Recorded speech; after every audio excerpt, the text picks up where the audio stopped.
Envie de changer de vie ou de partir à la découverte du monde? Deux couples vous partagent leur expérience et vous emmènent avec eux dans cette aventure exceptionnelle.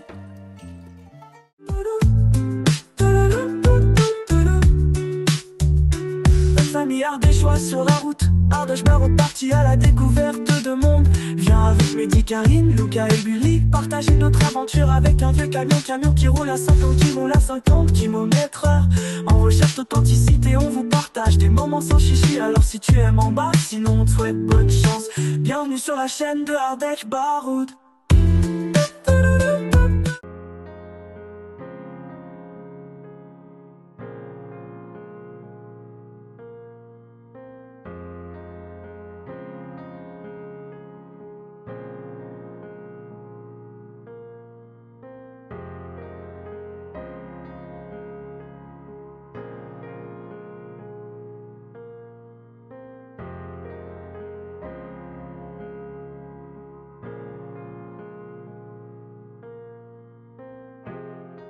Bonjour, Bonjour à vous. moi c'est Alexia, Et moi c'est Wilfried. nous sommes une famille de 7, donc Wilfried et moi-même et nos 5 enfants. Alors pour les enfants, ça va de 2 à 17 ans. Pour 17 ans, bien sûr, le voyage commence à être un petit peu plus compliqué, mais pour l'instant, il reste toujours avec nous, donc tout va bien. Nous voyageons donc avec un camion qu'on voit derrière là-bas. C'est un Scania 6.6 qui date de 2000. On ne voulait pas trop récent parce qu'il ne fallait pas trop d'électronique. Et dessus, on a monté un ancien shelter de l'armée française, une ancienne pharmacie qui nous offre l'avantage d'avoir un slide et donc un gros espace à vivre. Oui, parce que petite précision, nous sommes partis pour une durée indéterminée. C'est notre seule et unique maison. Donc on n'a pas tout dedans, mais on a l'essentiel. On a quand même beaucoup de choses, effectivement, beaucoup de choses qui ne nous servent pas beaucoup d'ailleurs, mais qui pour la suite, voilà, quand on va se poser quelque part, il fallait qu'on ait la plupart de nos affaires avec nous. On n'a pas dit où est-ce qu'on était encore jusqu'à présent. Ça fait un peu paradisiaque, on n'est pas très loin de la France, puisque c'est essentiellement vu en France. La vidéo, nous sommes en Grèce. Ça va faire 2 ans, donc on est parti en décembre 2022. Voilà, donc vous voyez que par rapport à la décision, 2019 la décision, et en plus c'était début 2019, on est parti que fin 2022. Bon, entre-temps, on a eu l'épisode coronavirus en France, dans le monde entier. Ce qui fait que ça nous a peut-être retardé, et finalement peut-être avancé. Donc ça, on ne sait pas trop, parce qu'au final, avec le confinement, moi j'ai pu être à fond à la maison, et faire les travaux, en tout cas avancer pas mal. Donc bon... Ouais, un mal pour un bien, quoi. À noter qu'on a notre petite dernière qui est venue se greffer justement pendant l'année 2022. Elle est née en mai 2022. Donc voilà, c'est un ensemble de choses et comme on dit, les choses elles se font quand elles doivent se faire. Donc on n'avait pas non plus une date précise. On savait qu'il nous fallait le temps de régler toutes nos affaires, que ce soit la vente de la maison et puis d'être prêt à partir. Donc ça s'est fait naturellement. Ouais, alors nous on avait déjà pas mal voyagé par rapport au boulot. Pas du tout avec ce mode-là, voilà, c'était vraiment pas du avec voyage les enfants non plus. professionnel, puisque de par nos professions, on était amenés à bouger. Mais voilà, pas en famille et pas du tout dans ce contexte-là, donc rien à voir au niveau de l'expérience. Et vraiment en famille, au-delà des vacances scolaires, oui, un peu en mode baroudeur, avec une tente, mais voilà, sur 15 des jours, petites 3 périodes, semaines. jamais sur du long terme. Donc, comme non, on peut découvrir avait... et comme on vit actuellement. On n'avait vraiment pas d'expérience. Je ne sais combien de temps. C'était vraiment tout nouveau pour nous. Hein. Nous, on est Estelle et Dan et ensemble, on fait le FVW Project. Moi, je m'appelle Estelle, j'ai 30 ans et je viens de la région parisienne de Marne-la-Vallée. Et j'ai grandi en voyageant principalement entre les États-Unis et la France. Dans la vie, ce que j'aime faire, c'est le sport, notamment la natation en eau libre, tout ce qui est réseaux sociaux, tout ce qui est rencontres et découvertes. Et moi, c'est Dan, j'ai 35 ans, je viens d'Alsace. Et moi, dans les voyages, j'ai surtout visité la France dans mon enfance et principalement dans des campings. Ce que j'aime, c'est la nature, la pêche, découvrir l'extérieur, les randonnées et aussi la cuisine. J'aime bien faire la cuisine.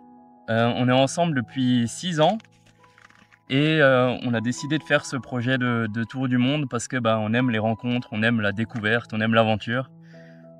Du coup, c'est pour ça qu'on s'est lancé dans ce tour du monde. Alors, le projet, c'est quoi? C'est 3 ans et demi de tour du monde à 50 km/h, donc en mode slow life, avec un ancien camion de l'armée suisse, un FBW AX40, qu'on a complètement retapé à l'intérieur et à l'extérieur. Ce camion, il s'appelle Woody, et il s'appelle Woody du fait que l'intérieur soit en bois, mais aussi pour faire un petit rappel de Marne-la-Vallée, dont Disneyland, le personnage Woody dans Toy Story, qu'on a d'ailleurs accroché à l'arrière du camion.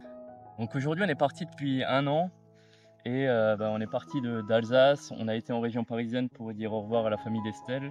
Puis on est monté vers le nord, Belgique, Pays-Bas, Allemagne.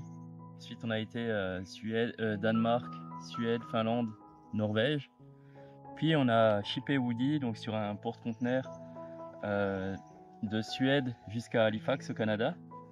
Puis on a fait toute la côte est des États-Unis, donc du Canada, Halifax jusqu'au Texas, pour ensuite mettre Woody de nouveau sur un cargo et le faire arriver à Carthagène en Colombie, où on est actuellement. Donc on est en Colombie depuis 2 mois. Et là, on est dans le désert de Tatacoa, dans un super spot sympa pour visiter et se balader. Ça, je laisserai plus Wilfried parler. Ça, c'est plus moi. Donc, moi, effectivement, sincèrement, l'objectif, c'était de partir avec n'importe quel véhicule. Ouais, partir. Donc, déjà, la décision, elle date de 2019. Donc, c'est un projet qui date. Il a fallu mettre plusieurs choses en place, que ce soit au niveau professionnel, que ce soit au niveau personnel, la vente de la maison, donc finir la maison, les travaux, etc., pour pouvoir la vendre, parce que c'est la maison qui a financé l'achat du camion, la vente de la maison qui a financé l'achat du camion. Et donc, pourquoi ce choix de véhicule? Ouais, c'est peut-être un peu le plaisir, le délire, je sais pas. J'avais pas envie d'un véhicule. Alors déjà, on ne savait pas exactement ce que c'était que le voyage comme ça, voyage à long terme. On avait fait un petit road trip en 2019 justement, Italie, Croatie, mais c'était vraiment que quelques temps, le temps des vacances quoi. Donc on n'a pas eu le temps de goûter un petit peu plus à la saveur du voyage sur le long terme. Donc pourquoi un véhicule comme ça? Parce qu'en fait, quand on a pris cette décision, on a réfléchi déjà pendant 6 mois, savoir ce qu'on allait faire, et quel type de véhicule on voulait, quel type de voyage on voulait, savoir si c'était juste avec des sacs à dos, d'aller de Airbnb en Airbnb ou d'hôtel en hôtel, bref, ou chez l'habitant, pourquoi pas. On a étudié les bus, on a étudié les 4x4, on a étudié les vannes, les camping-cars, on a étudié pas mal de choses, certainement pas tout. Mais en fait on s'est arrêté là-dessus. Donc au bout de 6 mois on a commencé à faire nos recherches et donc on a mis 2 ans pour trouver Paul, parce que c'est son petit nom. Pourquoi est-ce qu'on a choisi ce camion? Déjà on voulait un vieux véhicule parce qu'on voulait qu'il soit qui nous plaise, d'aspect qui nous plaise, et on est tombé sur lui sur une annonce sur le Bon Coin et on est tout de suite tombé amoureux de sa tête. Donc on a choisi ce véhicule pour ça. Mais aussi, c'est un ancien véhicule, il n'y a que de la mécanique, pas beaucoup d'électrique, donc facile à réparer ou trouver quelqu'un qui sait réparer. Facile aussi pour apprendre la mécanique dessus. Et il est 4x4, il passe partout, il avait très peu de kilomètres, on l'a acheté à 50 000 km. Donc pour un moteur diesel, c'est très peu, il est tout neuf. Et il était dans un super bon état, pas grand chose à refaire mécaniquement. Donc on a choisi ce véhicule pour ça. Il va doucement, il fait du bruit, mais il nous plaît, il est joli et il attire beaucoup les bonnes personnes et les beaux regards. Ah, le projet. Alors le projet de voyage, c'est vrai que moi souvent, c'est ce que je dis, je prends même pas ça comme un voyage parce qu'au final notre projet, le voyage en soi, c'était pas la finalité, c'était plus la recherche pour changer notre mode de vie en fait. Ouais, c'est plus un projet de vie. Voilà, c'est plus un projet de vie. Alors bien sûr qu'on voyage, donc on a ce côté voyageur, mais en fait aujourd'hui c'est notre mode de vie, c'est notre façon de vivre, c'est notre quotidien et c'est pas, c'est au-delà du voyage. Donc est-ce que ça s'est passé comme prévu? C'est en train de se faire, on est en plein dedans. Est-ce pareil, qu'est-ce qu'il y avait vraiment de prévu? Ouais, c'est plutôt en fait, ça. Il n'y avait rien de prévu, mis à part qu'on savait qu'on ne voulait plus la vie qu'on avait avant. On voulait passer à autre chose et on savait qu'on avait besoin d'une transition et d'une reconstruction. Et en fait, c'est plutôt ça qu'on est en train de vivre aujourd'hui. Donc ça, on ne savait pas comment ça allait se passer non plus. Ouais, et puis par rapport au voyage, plus à proprement parler, on aime bien dire, voilà, ça vient pas de nous cette phrase, mais le plan, c'est qu'il n'y a pas de plan. Donc, qu'est-ce qui était prévu? En fait, la meilleure chance de ne pas avoir d'imprévu, c'est de rien prévoir. Donc, dans les grandes lignes, oui, il y a des choses qui sont plus ou moins prévues, entre guillemets, mais il n'y a rien de fixe, on s'adapte en permanence. Et cette vie nous fait voir qu'il faut vraiment s'adapter tout le temps, tout le temps, tout le temps. D'ailleurs, c'était une de nos motivations à partir aussi comme ça en voyage et à travers différents pays pour apprendre, déjà pour nous, pour le mettre en pratique. Et puis, parce qu'en général, on est toujours à donner de bons conseils à nos enfants, mais justement, c'était pour le vivre avec eux et pour qu'ils aient cette capacité, leur apprendre cette capacité d'adaptation et puis qu'ils se rendent compte que c'est pas toujours facile, mais qu'il y a toujours une solution. Alors, pendant ce projet de tour du monde de 3 ans et demi, on a un aspect qui est assez important, c'est de faire 14 missions éco-volontariat et humanitaires dans le monde sur ces 3 ans et demi. C'est aussi la raison pour laquelle on prend un peu plus de temps. On a par exemple l'année passée en Finlande aidé les bergers à préparer l'hiver pour la rentrée de l'animal semi-sauvage et géré par le gouvernement, les rennes. Ou alors, il y a 2 semaines en arrière, apporter des médicaments au Venezuela qui est en crise et qui est un pays fermé. Par rapport à ça, on avait mis une cagnotte en ligne et ce sont nos amis et notre entourage qui voulaient participer au projet qui ont décidé de participer de cette façon, c'est-à-dire financièrement, faire en sorte qu'on puisse utiliser cette somme seulement et entièrement pour ces missions. Je la laisse parler encore. Non, vas-y, dis-toi, je serais curieuse de savoir comment tu répondras à cette question, comment tu as eu le déclic. Alors le déclic, en fait, c'est ça vient d'Alexia, forcément. Donc je subis, forcément. Je suis, etc. Je suis obligé, elle m'a mis le couteau là. Non, en fait, depuis qu'on est ensemble, donc ça fait 21 ans maintenant. Ouais. On a toujours aimé voyager. Bon, déjà, on s'est rencontrés déjà en Afrique. Donc déjà, c'était pas classique, quoi. On a beaucoup bougé pour rapport à nos anciens métiers, parce qu'on est tous les deux d'anciens militaires. Nous étions dans la marine nationale, donc sur les bateaux. Et pour autant, pour l'instant, on est parti en camion. C'est bien dit pour l'instant. Oui, parce que pour autant, on ne se verrait pas partir encore sur un bateau. Non, pas encore, on n'est pas encore prêt. Bref, donc on s'est rencontrés déjà à l'étranger, on a toujours eu le goût du voyage. Début des années 2000, on a découvert, par leur livre d'abord, puis par un reportage, Alexandre et Sonia Poussin, qui avaient fait Africa Trek. Ils ont remonté pendant, si je me souviens bien, 3 ans et demi l'Afrique à pied, en partant de l'Afrique du Sud et jusqu'à Israël, je crois. Jérusalem. Jérusalem, ouais. Jusqu'à Jérusalem. Donc en fait, ça nous a donné, on avait des étoiles plein les yeux quand on lisait ça et quand on a vu le reportage. Pour autant, on était vraiment tellement configurés dans l'état d'esprit, je vais dire franco-français, je ne sais pas ailleurs comment ça se passe, mais on était, voilà, on avait une éducation où pour nous il fallait, il y a ces fameuses phrases, il faut que. Donc, il faut qu'on ait un travail, il faut qu'on ait une maison, il faut qu'on ait un compte à la banque, machin, il faut que les enfants aillent à l'école, il faut que ceci, il faut que cela. Et en fait, pendant très longtemps, ça c'est resté ancré en nous parce qu'on avait été éduqués comme ça. Et il a fallu, est-ce que c'est la maturité ou pas, c'est le fait aussi de découvrir que par rapport au réseau, on a découvert des familles qui le vivaient. Et ça, plus le ras-le-bol de... C'était pas de nos boulots parce qu'on aimait bien nos boulots, mais le ras-le-bol de nos emplois du temps croisés constamment, on ne se voyait jamais. Moi c'est simple, je partais le matin à 8h, Alexia rentrait du boulot à 9h. Oui, parce que là on n'était plus sur les bateaux à ce moment-là. Voilà, ouais, après on était dans le civil, quoi. Hospitalier, pas moi, mais en milieu hospitalier. Ouais. Et toi dans le commerce, donc on va dire que les deux ça fait pas bon ménage. Non, non. Et donc en fait voilà. Le matin, je partais au boulot, elle n'était pas encore rentrée de son travail. Et le soir, elle partait au travail, moi, je n'étais pas encore rentré. Donc, c'était les nourrices qui faisaient l'intermédiaire à chaque fois. Plus un week-end sur 2, on se voyait. comme si on était séparés, mais sauf qu'on avait la garde, on avait notre garde respective un week-end sur 2. Donc je la voyais qu'un week-end sur 2, elle me voyait qu'un week-end sur 2. C'est ça. Donc non, ça ne le faisait pas, puis surtout de ne pas voir grandir nos enfants. On a fait le choix d'avoir une famille nombreuse, nos enfants grandissaient, nous on vieillissait, et on n'en profitait pas. On était toujours tendus comme des strings. Bon, d'ailleurs, je le suis toujours. C'est plus dur pour toi de lâcher prise. Ça, c'est un autre débat. J'ai pas fini ma thérapie du voyage, donc je suis en plein dedans. Plaisanterie mise à part. Non, voilà, c'est tout ça. Et puis on est parti en vacances dans la famille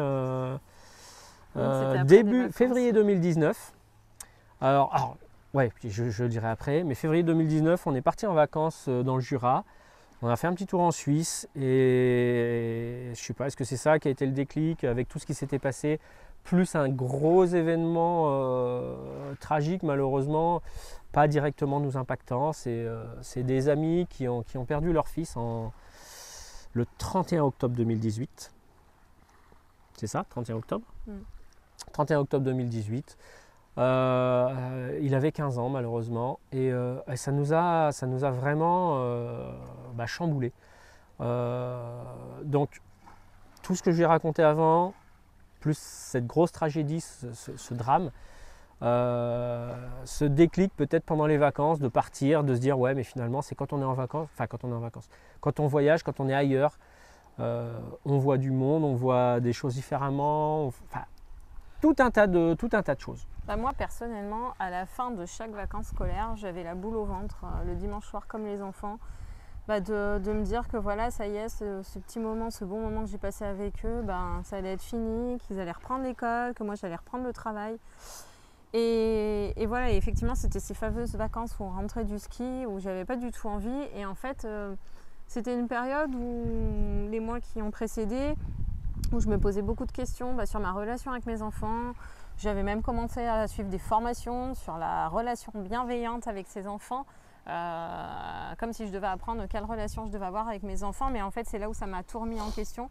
Et d'ailleurs, je te coupe, pardon, mais finalement, c'est grâce à cette formation-là que tu as découvert une famille qui voyageait et qu'on a eu le déclic. En fait, voilà, dans cette formation, alors déjà, ça m'a beaucoup remis en question sur la qualité de ma relation avec mes enfants. De toute façon, je sentais que j'étais de plus en plus fatiguée, que j'avais plus aucune patience, que je passais beaucoup de moments à crier, à être énervée.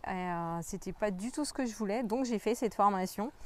Et en fait, je me suis bien rendu compte que ce qui n'allait pas en soi, c'était pas ma relation avec eux, c'était mon environnement, notre façon de vivre, notre rythme. On était très speed, à toujours devoir tout faire très très très vite, et puis à jamais les voir. En fait, j'étais leur maman sur le papier, mais sincèrement, j'étais jamais présente. Et c'est là où j'ai commencé à me poser beaucoup de questions et à me dire mais qu'est-ce que tu veux vraiment? Qu'est-ce que tu as envie pour tes enfants? Est-ce que c'est cette vie-là que tu as envie de leur offrir? Est-ce que je travaille autant, je me fatigue autant pour avoir ça au final? Et puis même, je faisais le constat. Alors oui, on est parti d'un petit appartement et on a évolué. On avait une belle maison. On était vraiment loin d'être malheureux. Mais au final, est-ce que j'étais plus heureuse pour autant? Que quand on avait le petit appartement. Ouais, pas du tout. Et c'est là où je me suis dit, mais en fait, qu'est-ce que je vais chercher? C'est quoi l'objectif de ma vie? Et quel est l'objectif aussi? Qu'est-ce que je veux emmener, apprendre à mes enfants? Quels souvenirs j'ai envie de garder avec eux pour plus tard? Et c'était tout, mais pas ça. Et effectivement, dans cette formation, les gens en question connaissent une famille qui voyage, qui est des Français, des Lyonnais qui voyageaient, qui avaient déjà tout plaqué une première fois pour partir vivre au Canada. Et du Canada, ils ont tout vendu pour partir voyager en Amérique et Mexique principalement. Enfin voilà. Et c'est là où je me suis dit, mais en fait, ils n'ont pas gagné au loto. Ils n'avaient rien de plus que nous. Et voilà, et là, ça a commencé à mûrir dans ma tête. Et effectivement, à force de regarder, de les suivre et de me dire, mais en fait, si eux l'ont fait, pourquoi nous, on ne pourrait pas le faire? Et à la fin de ces fameuses vacances de ski, où j'avais toujours la boule au ventre, je suis allée voir Wilfried. Et là, je l'ai regardé. C'est là qu'on m'a mis le couteau. Tu vas peut-être me prendre pour une folle, mais qu'est-ce que tu penserais de ce projet de tout plaquer, de partir voyager? Alors moi, sincèrement, comment? Alors là, c'était même pas la question. Même avec un sac à dos, c'était possible, mais c'était le fait de tout vendre, de tout vraiment couper les liens. Ouais, parce que le lien matériel, pas maternel, le lien matériel, on s'en est aperçu en fait quand on a vendu la maison que ouais, on était content d'avoir notre maison, mais c'était un soulagement de la vendre. Parce qu'on n'était plus obligé de rester là quoi, au final. Quand tu as ta maison, et puis la belle maison, il faut l'entretenir. Moi, je vois entre les heures de travail plus après, gérer la maison, les enfants.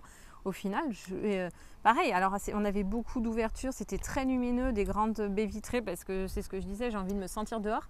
Mais au final, j'y étais jamais dehors. Et ça, c'était très frustrant et puis, aussi. Puis après, il y avait l'environnement, la maison était bien, mais le village dans lequel on avait atterri, voilà, au début, il nous plaisait. Mais en fait, c'est un ensemble de choses qui ont fait qu'on ne se sentait plus à notre place. Alors nous, on a eu le camion Woody en début 2020, donc à l'arrivée du Covid. Et du fait qu'il y ait eu le Covid et que nous étions entre la France et la Suisse, nous avons pris 2 années entières à transformer notre camion.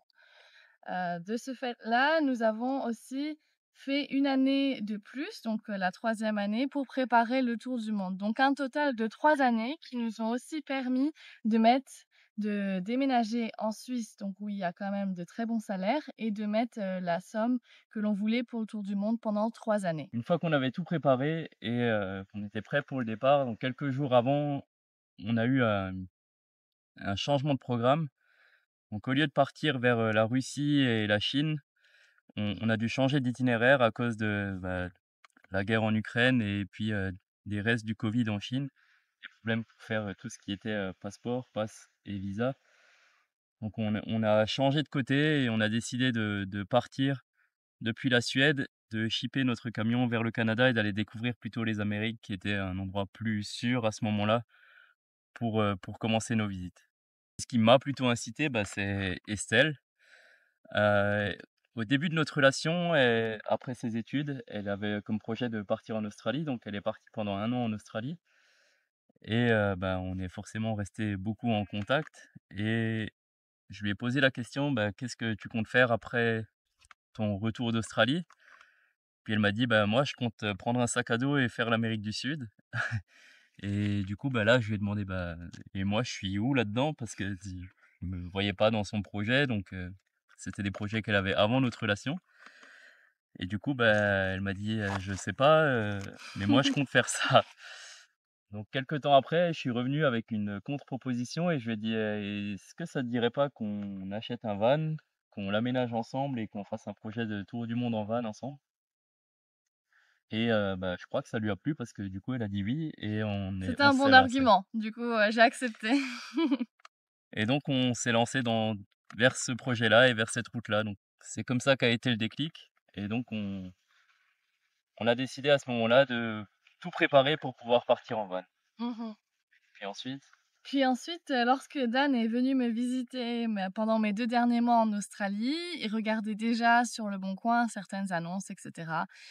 Pour des camions ou des anciens vans, étant donné qu'on aimait bien les anciens véhicules. Et c'est un de ses amis qui a trouvé ce collectionneur qui revendait sa collection d'anciens véhicules de l'armée suisse pour pas grand-chose, 2800 € pour Woody par exemple. Mais qui du coup vendait très très rapidement. Il y avait déjà tout prévu.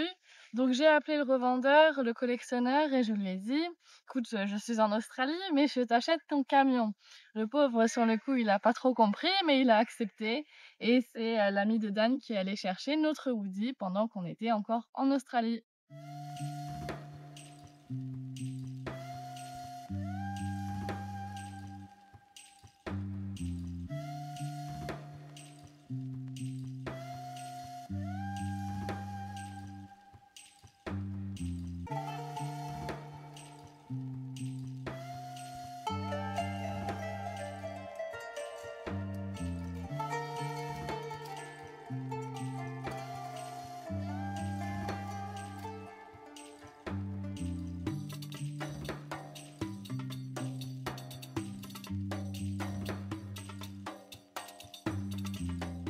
L'argent, on en parle si tu veux. Financement du voyage, budget pour partir, réserve de secours, budget quotidien en voyage, au mois c'est bien. Alors, comme j'ai dit tout à l'heure, pour l'achat du camion, ce qui l'a financé, c'est la vente de la maison. Et après, pour le voyage en lui-même, parce qu'en fait, alors en plus, on a explosé le budget quand même dans la vente. Hein. Je ne pensais pas qu'on mettrait aussi cher dans le camion. Dans la vente, dans l'achat du camion. Dans l'achat du camion. Mais bon, bah voilà, c'est fait, puis on ne regrette pas, on est très très bien. Pour le reste, je te laisse définir le financement. Et après, le financement de notre voyage, donc comme on vous l'a dit, nous on est 2 anciens militaires. On a fait quand même quelques années dans l'armée, on a donné quand même pas mal de notre temps et donc on a ce qu'on appelle une pension militaire, une compensation justement par rapport à ces sacrifices, on va dire familiaux que l'on a fait, parce que même si on a fait 21 ans ensemble, on a eu 2 ans où il ouais, pendant 2 ans, moi j'ai été affecté à l'étranger, donc pendant 2 ans c'est quasiment pas vu. Et moi à ce moment-là j'étais en école d'infirmière militaire, donc c'est vrai en tout cas j'ai fait le choix de rester en bon, France. On ne se justifie pas sur le fait qu'on ait droit à des pensions. Je pense qu'on les a méritées, enfin, j'en suis sûr. Quoi qu'il en soit, c'est pas ça qui finance complètement le voyage, parce que ça ne suffirait pas, parce que le pépère derrière, il consomme beaucoup. Peut-être que le pépère ici aussi, je ne sais pas. Non, ça va, on fait attention. Non, mais quoi qu'il en soit, voilà, une famille de 7, ça demande un sacré budget. Après, ça dépend des pays où donc on n'est pas parti en vacances au long cours, comme on nous fait souvent la réflexion d'ailleurs, ouais, les touristes, les voyageurs, enfin les vacanciers, etc. Non, on travaille. Et on travaille toujours. Aujourd'hui, c'est plus facile, je pense, qu'il y a 20 ans, certainement, avec Internet, avec l'outil numérique, le téléphone, l'ordinateur, etc. Donc, non, on a ces pensions qui nous assurent un minimum. Qui nous ont permis de partir voilà. Serein. Et serein, ouais, en stressant beaucoup moins que quelqu'un qui n'a absolument aucune rentrée d'argent. Pour nous d'avoir déjà maintenant, voilà, on développe nos activités, on a des activités, on a des entreprises avec l'outil numérique. Et donc, ça nous permet d'avoir un complément de revenu, un complément de salaire et de vivre non pas confortablement, puisqu'on fait très attention. Et l'idée aussi du voyage, c'est vrai qu'on ne l'a pas dit tout à l'heure dans les causes du départ, c'était de ne plus consommer pareil. Parce qu'on surconsommait, on achetait, sans dire qu'on craquait, qu'on flambait, etc. Mais en fait, non, ouais, on n'a jamais été comme ça. On n'avait pas besoin de la dernière voiture, du dernier téléphone ou des trucs comme ça. Non, mais on dépensait quand même beaucoup trop, des choses qu'on n'avait pas forcément besoin. Là, aujourd'hui, c'est aussi surtout de revenir à l'essentiel. Donc, c'est pas forcément de gagner plus pour dépenser plus. Non, c'est de gagner mieux pour dépenser mieux, quoi. Je ne sais pas si je me fais bien comprendre, mais d'aller à l'essentiel, à la base. Cette reconversion professionnelle, elle faisait partie du projet aussi, parce que professionnellement, on ne se sentait plus à la place dans notre job. Et ça faisait partie aussi de l'aventure de se dire, ok, on part et on va chercher un peu plus ce qu'on a envie de faire, réfléchir, voilà, prendre le temps de se former et de voir nos projets professionnels. Et c'est ce qu'on est en train de faire, parce qu'on est aussi en formation, on travaille, mais oui, on continue de se former, bien sûr, c'est important. Tout à apprendre. Et puis aussi pour montrer aux enfants que voilà, c'est pas parce qu'on est adulte, ça y est, qu'on met les petits pieds en éventail et que tout va bien. Non, il faut apprendre, il faut continuer, il faut leur montrer l'exemple et puis il faut continuer à acquérir des compétences puis aussi pour développer notre business, mais pour nous développer nous personnellement. Oui, puis ça fait du bien de continuer d'évoluer. Alors, par rapport à tout ce qui est financement, notre projet est 100% financé par nous-mêmes. Et c'est pour cela que durant 3 années, on a décidé, pour préparer le projet, de déménager en Suisse, donc un pays où le SMIC est à 3 000 € minimum, et qu'on a chacun travaillé pendant 3 années. Donc dans un petit appartement, on a fait obstruction des restaurants, de tous les petits luxes de la vie pendant 3 années, les vacances, etc., que l'on utilisait pour bricoler notre camion. Et à la fin, nous avons chacun économisé 60 000 €. Voilà, donc un projet à 120 000 €. Nos métiers à ce moment-là, moi j'étais ingénieure dans l'agroalimentaire et puis Dan était manager dans les industries électroniques. Voilà. Par rapport à la gestion de l'argent, on suit au mois le mois. On a décidé de répartir la même somme par mois, même si finalement, selon les pays, ça va pas du tout être la même chose. Par exemple, les pays du Nord sont extrêmement chers, ou le Canada, ou les États-Unis, alors que maintenant, nous sommes en Amérique du Sud. Ça va être plus de la moitié que l'on va moins dépenser. La moyenne que l'on estime est de 2500 € par mois, en excluant bien sûr tout ce qui est bateau, shipping, etc. Donc les gros transports. Pour vous donner un exemple, dans les pays du Nord, on payait environ 2 € le litre de gasoil. Oui. Qui est un gros budget quand même pour nous parce que on a 160 litres et de réserve et on consomme en 25 litres 100. Et du coup, dans les pays du Nord où on était autour de 2 € le litre, ici là en Colombie on est plutôt autour de 70-80 centimes le litre, donc une grosse marge de différence pour nous qui utilisons quand même pas mal de diesel. Waouh, c'est pas évident hein, parce que waouh, 5 enfants déjà. L'occupation entre l'école plus les activités extrascolaires, les activités de voyage, que ce soit les visites, que ce soit aussi le jeu, le temps passé avec eux. Déjà 5 enfants, c'est un truc de fou. Comme on vient de le dire, on se forme, on travaille. Et puis il y a le voyage en lui-même, ça prend pas mal de temps quand tu fais du transit. Tout c'est pas remis en question, mais tout est ce que je disais tout à l'heure, on s'adapte en permanence, donc tu bouges, il faut savoir où est-ce que tu fais de l'eau, où est-ce que tu vas dormir, où est-ce que tu vas faire les courses, parce que tes petites habitudes, quand tu es pépère chez toi, dans ton petit village, ou voilà, aller chercher ton drive. Tu sais que tu vas chercher toujours tes courses au même endroit, voire tu fais ton drive, tu cliques, tu vas aller chercher, ça te prend 10 minutes, un quart d'heure, même une demi-heure si c'est un peu loin, mais non.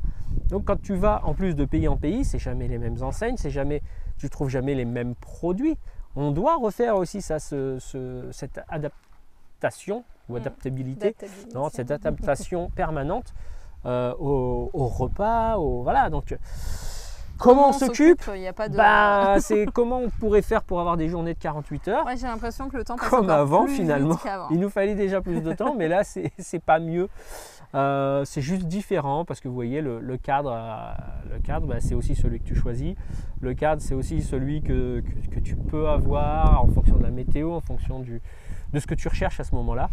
Après, on a des rythmes l'eau, les poubelles, tout ça. La logistique en nomade, elle est très lourde. Donc, ça c'est des petits trucs. Voilà. Comment on s'occupe?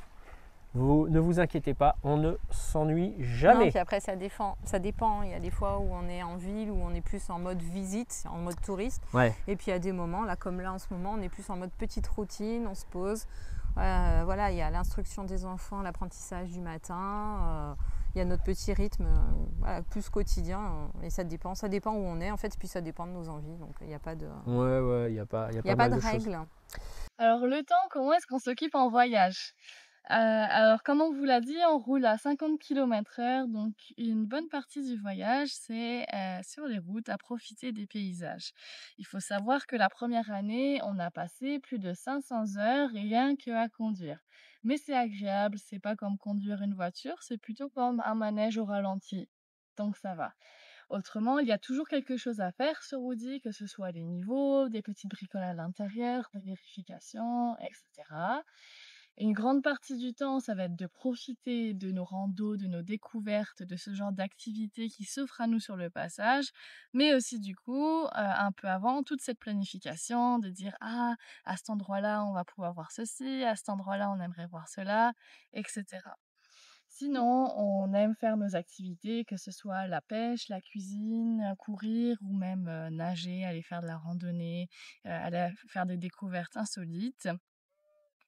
Et puis, on passe beaucoup de temps aussi à faire des rencontres, à prendre le temps finalement d'être avec ces nouvelles rencontres. Comme par exemple, il y a quelques jours, on a passé 3 journées entières chez un ancien couple de chocolatiers à échanger. Ou alors, il y a quelques mois, on a passé 2 semaines avec des Texans, avec une famille du Texas. Et puis finalement, la dernière partie, ça va être les photos et les vidéos et finalement les réseaux sociaux. Ce que je préfère, le cadre, me réveiller dans un cadre des fois différent. Ce que j'aime bien, c'est le matin de me dire « Waouh, on est où là ?» Ça, j'aime bien. Ce que je déteste, c'est peut-être justement tout ce qui va derrière, parce que j'aimerais bien en profiter un petit peu plus, mais on l'assume. Et effectivement, il y a l'école, il y a le travail, il y a tout ça.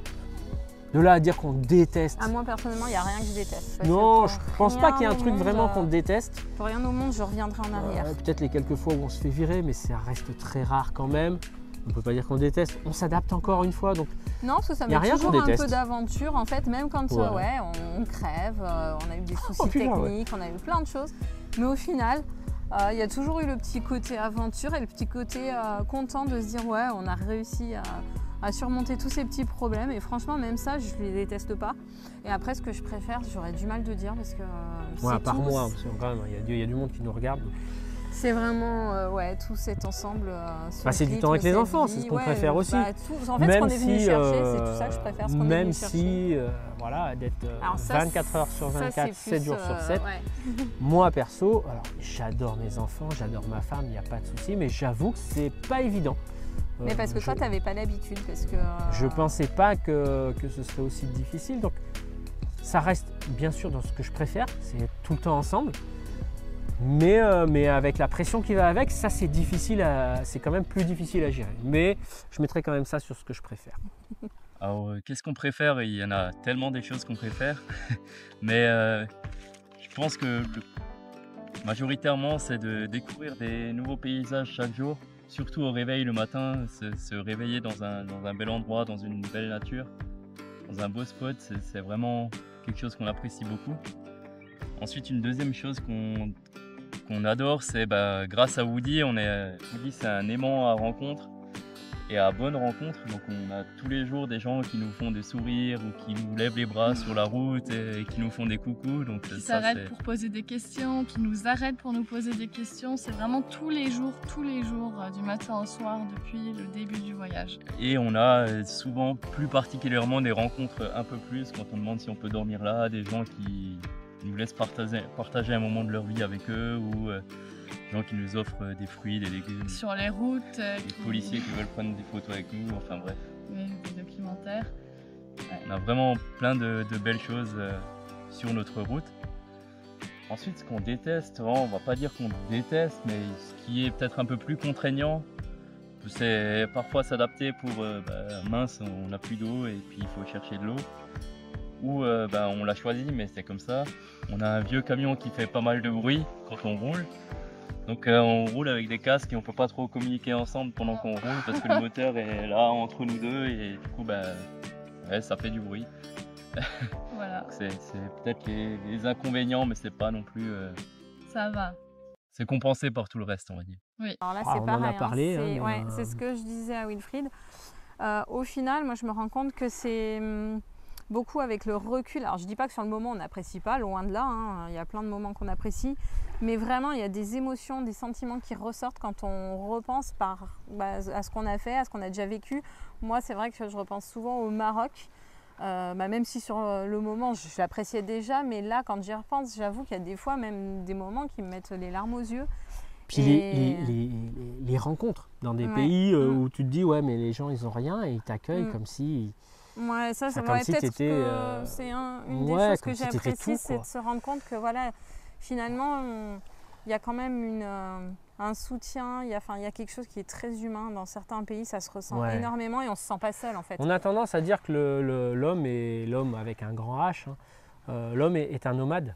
Depuis la nuit des temps, l'homme a toujours bougé et effectivement, on le découvre en revenant peut-être à un mode de vie plus sain. Pour moi, c'est beaucoup plus sain. Ça convient pas à tout le monde. Non, mais bien sûr, jamais je vais essayer de convaincre d'autres de le faire. Chacun est libre de ça. Mais c'est beaucoup plus sain et en fait, on fait des rencontres qui vont de pair avec ce mode de voyage, avec ce mode de vie. En fait, c'est qu'on fait des rencontres beaucoup plus saines aussi. Donc, il y a les rencontres humaines. Puis après, il y a les découvertes des paysages, des coins magnifiques, des choses que, comme on dit aux enfants, mais vous vous rendez compte là ce que vous voyez, nous on n'a jamais vu ça. Et pourtant, on a beaucoup bougé. Mais là, ce que... ce serait le moment préféré, c'est le voyage. Ouais, et puis de se poser la question, le matin, moi j'avoue qu'au réveil, de se dire où est-ce qu'on est. Et de rouvrir les yeux, et d'ailleurs même les enfants, enfin en tout cas moi la dernière, Milana, quand j'ouvre son petit volet, et c'est la première chose qu'elle fait, regarder par la fenêtre, Et voilà. Où est-ce qu'on est ce coup-là? Putain, ils m'ont encore emmené où? Oh là là. Ouais, les rencontres du voyage, c'est génial parce qu'on a rencontré des voyageurs à notre tout début, en décembre 2022, qu'on continue à... Enfin, on s'appelle souvent, on se rencontre régulièrement en fonction des pays où on est. On arrive à se recroiser tous les 4, 5, 6 mois. Enfin, On voilà. doit bientôt se revoir. Et là, on devrait bientôt se revoir. Mais par rapport à la vidéo, on sera déjà vu. Oui, normalement, oui. Des moments préférés, des moments difficiles. Vraiment difficiles, non. Pour l'instant, en tout cas, dans ce qu'on a déjà vécu sur ces bientôt 2 ans, on peut pas dire qu'on ait eu des moments difficiles. Il y a des petits moments de galère, mais en fait des trucs qui font partie du voyage, donc Des c'est petits pas coups des de moments blues, je difficiles. pense qu'on en a que ce soit quand on était déjà à la maison ou là. Ouais. Non, je n'arriverai pas à répondre à cette question vraiment précisément. Je saurais pas dire non plus. Parce que comme je vous disais, même les moments où on a crevé, où on s'est retrouvé dans le désert, il faisait super chaud, on n'avait pas d'eau. Ouais, même là, en fait, première grosse crevaison, on remontait de Mauritanie. On venait de passer dans un village juste avant, le seul village qui est entre, on va dire, Nouadhibou et Nouakchott. On avait vu, il faisait 46 degrés à l'ombre. Donc là, on continue, on remonte et tout ça. Et là, gros coup, enfin, le pneu il éclate avec la chaleur, quoi. Les pneus sont fatigués. Bon, on en a crevé plein. Depuis, on en a crevé plein. Et là, en plein milieu du désert, même si c'est sur une route. C'était peut-être un moment un peu difficile sur le moment mais au final... parce que c'était la première fois que je crevais, donc même si j'avais la théorie de changer le pneu, je n'avais pas la pratique, donc j'ai galéré. Mais après, en fait, ce qui était génial, c'est que tout le monde s'est arrêté, soit pour proposer un coup de main, soit pour proposer de l'eau. Mais la base, c'était l'eau. Tout le monde voulait nous aider, quoi. Donc ça, c'était génial. Donc au final, en fait, il n'y a rien qui arrive par hasard. Et puis dans tout ce qui nous arrive pour l'instant, on essaie toujours de voir du bon côté. Et que là, finalement, ça nous a servi d'expérience, ça nous a permis de découvrir comment changer un pneu pour moi. Donc c'est le moment difficile. Ce qui était dommage, c'est que c'était l'anniversaire de ma chérie. Et du coup, ça aura fait un petit cadeau original. Parce qu'on n'aura pas pu traverser la frontière ce jour-là. On est juste arrivé le soir à 22h à la frontière. Mais voilà, ça fait partie du truc. Donc non, s'il doit y avoir des moments difficiles, si c'était que ça les moments difficiles, ça va. on va pas se plaindre, franchement, il y en a tellement qui vivent bien pire. Alors oui, des moments difficiles, il y en a eu, et puis je pense qu'il y en aura encore. C'est pour ça que c'est une aventure. On a eu plusieurs petits passages. Par exemple, au Danemark, on a perdu les panneaux solaires. Donc ils étaient pas bien fixés, on était pendant une tempête de vent et ils sont partis sur la route. On s'en est rendu compte une fois qu'on s'était arrêté. Heureusement, on a pu en retrouver dans un magasin qui était vraiment pas loin. On a eu de la chance. Ensuite, on a été refusé à la frontière du Mexique et notre visa américain périmait le lendemain. Donc il nous restait 30 heures pour quitter le pays. Donc on a été refusé au Mexique à cause des papiers du camion. Le camion a été refusé au Mexique. Mais on avait 30 heures pour rouler à l'aéroport le plus proche, pour trouver un endroit safe, pour garder le camion pendant un mois et puis quitter les États-Unis, prendre un billet d'avion et partir. Ça, c'était un peu chaud et un peu pression pendant... Pendant 30 heures, pendant sachant 30 heures. que l'aéroport le plus proche était à 12 heures de route. Donc voilà.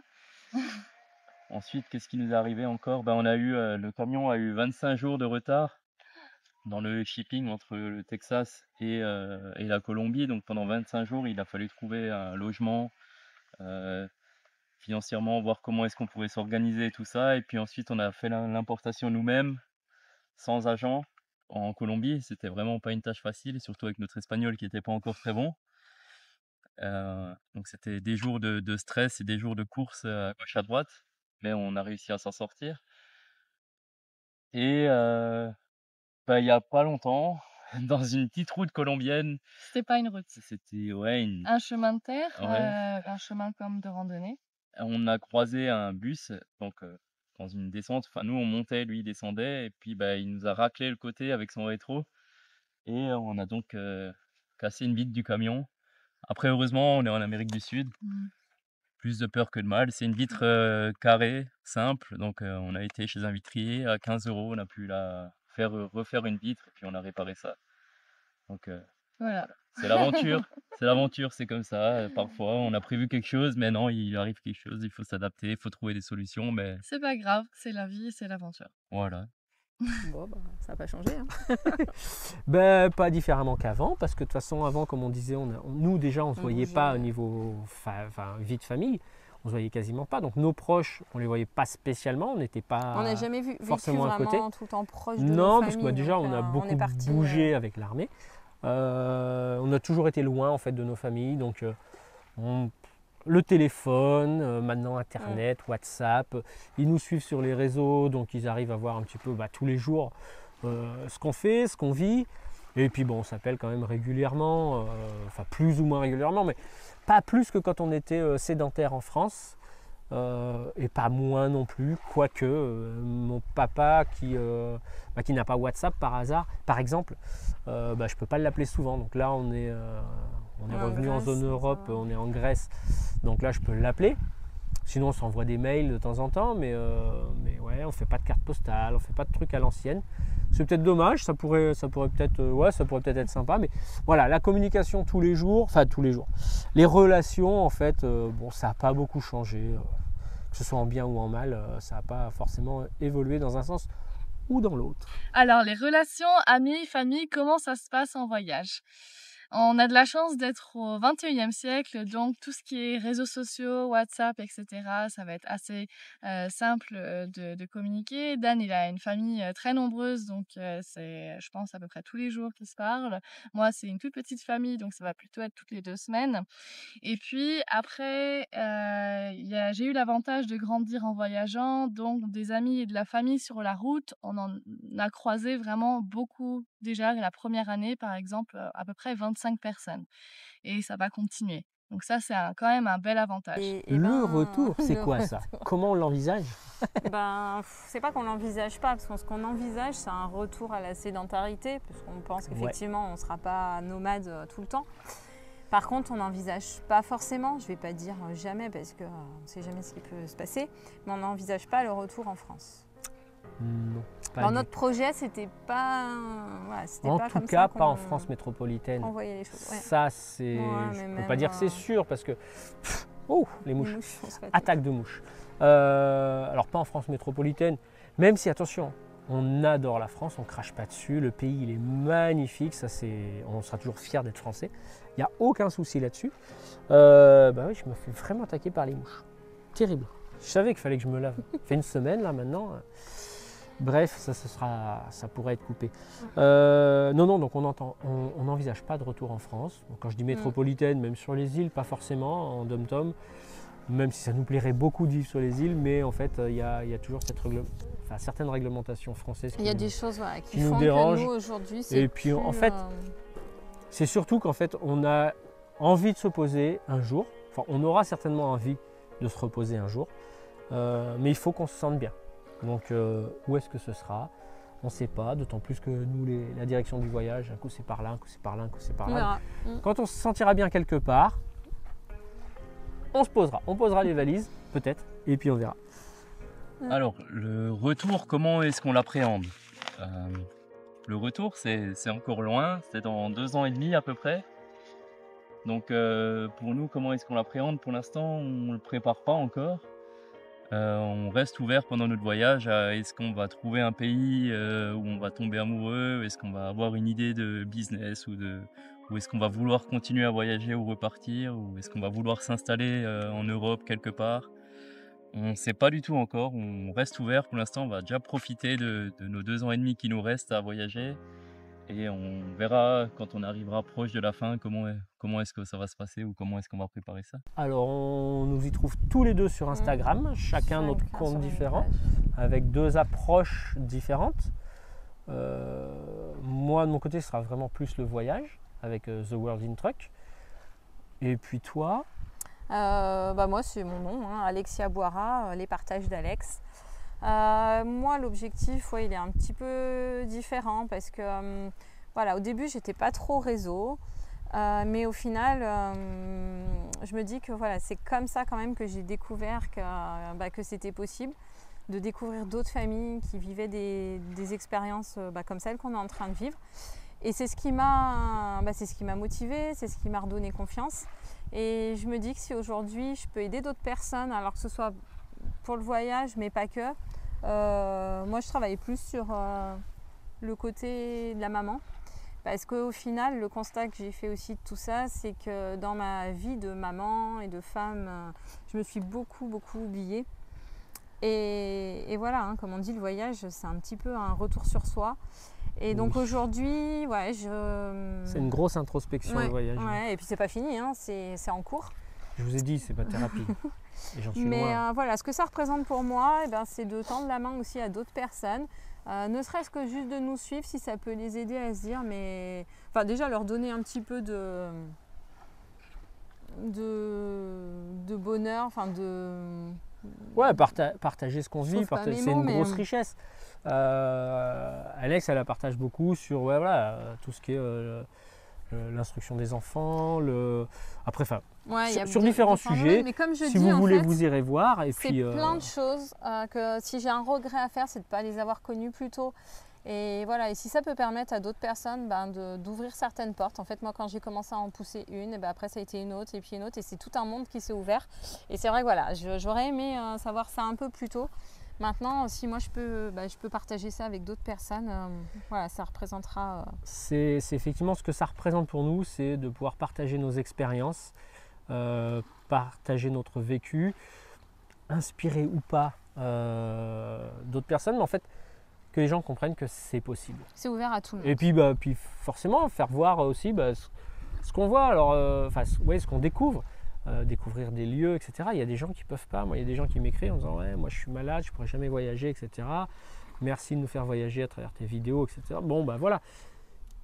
C'est le partage, et puis que les gens puissent découvrir d'autres cultures, d'autres choses à travers nos petits partages.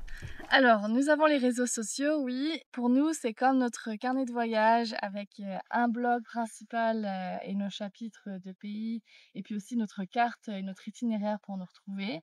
Mais on a aussi notre Instagram et notre Facebook qui sont assez actifs tous les jours, donc FBW Project Van Life. Et puis finalement, nous avons une petite chaîne YouTube où nous publions de temps en temps des chapitres de notre voyage. On ne vous a pas connu directement. Moi, je vous ai rencontré. Pas ensemble. J'ai vu Charlie au SVA de Clermont-Ferrand en 2022. Il me semble que c'était 2022. Je pourrais me tromper, mais il me semble que c'était 2022. C'est possible que j'étais enceinte. J'avais adoré la bouille du petit camion. Je trouvais ça super sympa. J'ai pas osé à l'époque vous aborder parce que vous étiez tout le temps avec du monde. C'était normal parce que la bouille du camion et puis peut-être vos bouilles à vous aussi faisaient que ça attirait pas mal de monde. Et puis après, je vous ai découvert à travers les réseaux. On a des amis voyageurs communs, donc forcément, de fil en aiguille, on se découvre, on échange un petit peu et on trouve ça sympa, ce beau projet de vidéo. Puis de partager comme ça entre voyageurs nos expériences. Ouais. Même quand on se rencontre sur la route, moi c'est des moments, c'est des moments ouais, que j'aime. On n'a pas encore eu la chance de vous rencontrer physiquement. Ça a failli se faire là à notre arrivée en Grèce, mais on n'était pas sur la bonne route au final. Et ce serait avec un plaisir qu'on vous rencontrerait ailleurs, dans un autre moment, quand l'occasion se présentera. Alors, on a eu la chance de vous rencontrer pendant notre premier SVA. Donc, on était en train de faire un tour de France pour tester Woody, notre camion, pour la première fois et voir si toutes les bricoles allaient fonctionner. Et arrivé au SVA, vous êtes les premiers qui êtes venus nous voir pour nous poser des questions et puis pour nous intégrer à ce monde de la van life qu'on ne connaissait pas encore, où on était tout nouveau. Et vous nous avez invités à partager notre premier barbecue au SVA avec tous les gens qui étaient là et à faire connaissance avec tout le monde. Donc on était chanceux de vous avoir sur notre passage. Il y a beaucoup de choses à dire, mais ouais, je pense qu'il y a une chose moi que j'aimerais faire passer comme message, c'est de pas s'oublier et de se remettre un peu au centre de votre vie. Parce que, et puis, ouais, se poser la question, qu'est-ce qui est vraiment important pour vous? Parce que je vois, que ce soit professionnellement quand je travaillais à l'hôpital ou même là, dans ma vie en dehors d'hôpital, je trouve ça triste parce que je trouve qu'il y a tellement de personnes qui s'oublient, qui passent à côté de beaucoup de choses et qui reviennent pas à l'essentiel. Mais c'est pas une critique du tout, hein. C'est que je pense qu'aujourd'hui, on est dans une société qui qui nous éloigne un peu de tout ça, du naturel en fait, du plus important. De la vie, tout simplement de la vie. Et c'est vrai que ça amène à des situations que je trouve des fois un petit peu tristes. Et au final, je me dis, il ne manquerait pas grand-chose. C'est juste de ne pas s'oublier en fait, et puis de s'écouter, de ne pas avoir peur, d'avoir des rêves et de se dire, mais il n'y a rien qui m'empêche de les atteindre. La seule personne qui peut vous en empêcher de le faire, c'est vous-même. C'est nous qui pouvons nous-mêmes nous en empêcher avec ce qu'on pense ou ce qu'on croit penser. Ma petite phrase que j'aime bien, alors elle n'est pas de moi j'aime bien les phrases philosophiques comme ça, j'en partage assez régulièrement sur mon compte.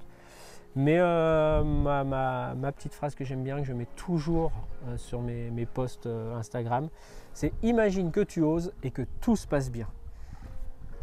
Ça ne se passera jamais à merveille à chaque fois, à 100%, mais ça se passera bien quand même dans la globalité. Donc c'est ça que j'ai envie de passer. Et ça me fait penser aussi à autre chose, ce que Alexia vient de dire.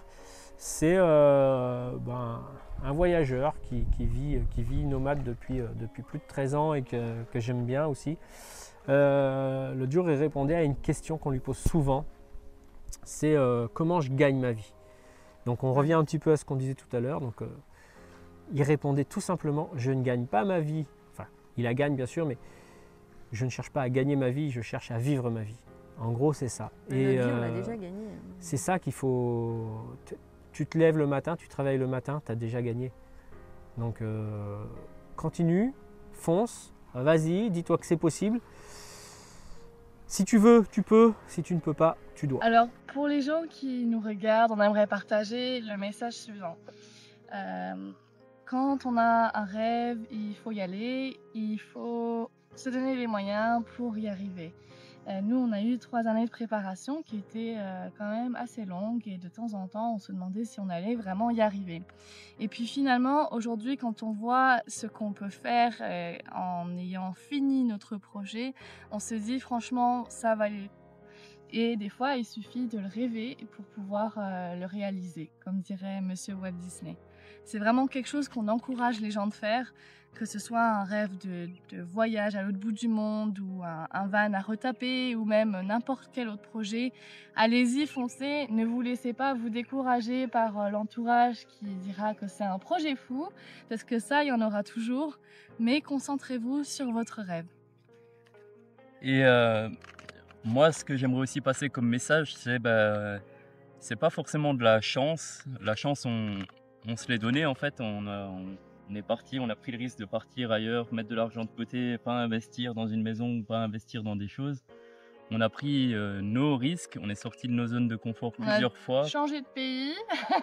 On est sorti de notre zone de confort plusieurs fois pour pouvoir vivre notre rêve. Donc on n'a pas eu de la chance, on n'a pas gagné au loto. On l'a fait de nous-mêmes. Par contre, la chance qu'on a, c'est d'avoir notre passeport français et d'avoir cette ouverture d'esprit et d'éducation qu'on a eu en France qui nous permettent d'avoir l'idée de faire ça. On a plus de chances de ce côté-là par rapport à certains pays comme ici où ils ont plus de difficultés à pouvoir s'imaginer ou à pouvoir se lancer dans un projet comme ça. Ou même à avoir un passeport qui permet finalement de voyager. Le passeport français est un passeport puissant qui permet d'aller très facilement où on veut dans le monde. Donc si vous êtes français, vous êtes chanceux et vous pouvez faire ça. Donc c'est notre message qu'on passe, c'est n'ayez pas de regrets, si vous avez envie, mettez toutes les chances de votre côté et puis allez-y. Hello tout le monde. Bon, je vous souhaite une très très bonne année et je souhaite que tous vos rêves se réalisent.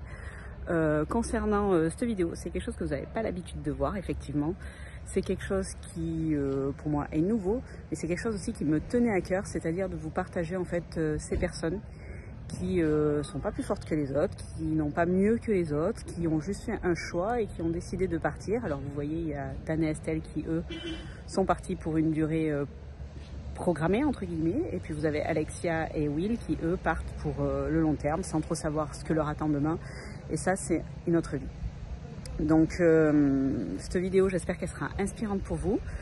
C'est quelque chose que j'aimerais reproduire, donc s'il y a d'autres personnes qui souhaitent le faire avec moi, on travaille à distance, donc du coup c'est pas un problème pour le faire. Et je trouve que c'est aussi un souvenir pour tout le monde en fait, que à un moment on a passé ce cap, on l'a fait et c'était important de le faire. Après, chacun fait ce qu'il veut, je vais pas vous dire non plus quittez tout et partez, mais des fois on est malheureux dans sa vie, on n'est pas à la place qu'on souhaiterait être et se dire je vais voir ailleurs, des fois ça fait du bien aussi, on se rend compte que c'est peut-être pas mieux ailleurs, mais on est peut-être plus heureux, le rythme est différent, enfin bon, il y a plein de choses qui peuvent rentrer en compte. Donc j'espère que cette petite vidéo vous aura plu. Et si vous êtes en train de passer le cap, qu'elle vous aide à passer le cap. Une nouvelle année, c'est une année de résolution, donc il ne faut pas dire jamais. Et si vous avez cette résolution-là, peut-être que ça vous aidera à passer le cap. Donc voilà, sur ce, je vous fais de grosses bises. C'était une vidéo qui pour moi était assez complexe à monter. J'espère que ça vous a plu, donc n'hésitez pas à me le dire en commentaire, n'hésitez pas à me dire si vous souhaitez participer, envoyez-moi des mails ou écrivez-moi sur Instagram en privé. C'est quelque chose que je reproduirai, parce que bien souvent on parle en fait des camions, mais les camions restent des choses matérielles et au final on parle rarement des gens. Matériel, ça reste des choses matérielles, c'est des choses qui pour moi n'ont pas grand intérêt, parce que du coup ça reste matériel, enfin bon, un camion c'est un camion quoi. On a tous des camions différents qui sont adaptés à notre vie, on a tous des choses différentes et puis voilà, c'est bien quoi, c'est de l'argent, c'est ci, c'est là. Qu'une personne en fait elle a un cœur et elle a une âme en fait. Et du coup je trouve que c'est important de partager ça et c'est important aussi de voir que tout le monde peut y arriver, que c'est pas parce qu'on l'a fait qu'on est des surhumains, loin de là, c'est pas parce qu'on l'a fait qu'on est des moins que rien aussi, parce qu'on l'entend aussi. On a juste choisi de vivre différemment et ça pour être plus heureux ou moins, parce qu'il y en a qui ne s'appelaient pas et qui du coup reviennent en arrière, c'est pas un problème. C'est juste un choix qu'on fait à un moment, un choix qu'on s'y tient, qu'on assume et du coup je trouvais ça chouette de vous partager ça. Donc je vous fais de grosses bises et puis je vous dis à très vite pour de nouveau les suites de nos aventures. Mais cette parenthèse, elle était bienvenue au début d'année en fait pour toutes les bonnes résolutions que vous prenez. Donc ne lâchez rien, foncez, croyez en vos rêves, croyez en vous. Et comme je dis souvent, on n'est pas des surhumains, on est juste des personnes ordinaires qui faisons quelque chose, entre guillemets, d'extraordinaire. Allez, bisous.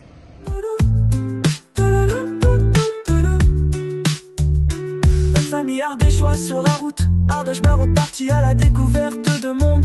Viens avec Mehdi, Karine, Lucas et Bully, partager notre aventure avec un vieux camion qui roule à 50 km/h. En recherche d'authenticité, on vous partage des moments sans chichi. Alors si tu aimes en bas, sinon on te souhaite bonne chance. Bienvenue sur la chaîne de Ardèche Baroud.